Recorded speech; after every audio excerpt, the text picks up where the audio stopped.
For every angry mob that gets shown on television, there are billions around the world who share similar hopes and dreams. They tell us that there is a common heartbeat to humanity. So much attention in our world turns to what divides us.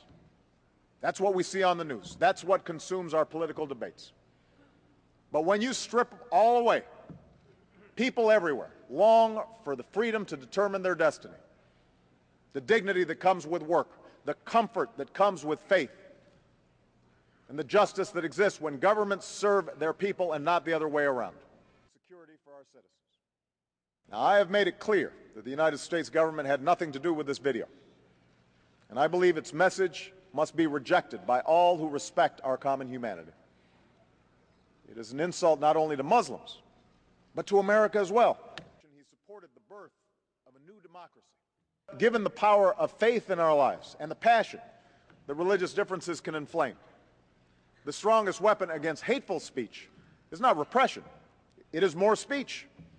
The voices of tolerance that rally against bigotry and blasphemy and lift up the values of understanding and mutual respect that toppled a dictator. Because we recognize.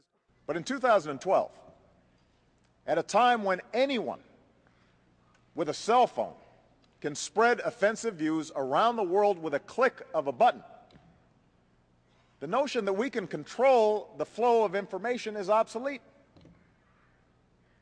And the question then is, how do we respond? And on this, we must agree. There is no speech that justifies mindless violence. Make no mistake, a nuclear-armed Iran is not a challenge that can be contained. It would threaten the elimination of Israel, the security of Gulf nations, and the stability of the global economy. It risks triggering a nuclear arms race in the region and the unraveling of the Non-Proliferation Treaty.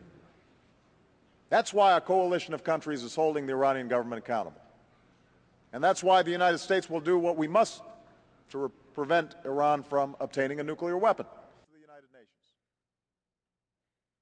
If there is a cause that cries out for protest in the world today, peaceful protest, it is a regime that tortures children and shoots rockets at apartment buildings. And we must remain engaged to assure that what began with citizens demanding their rights does not end in a cycle of sectarian violence.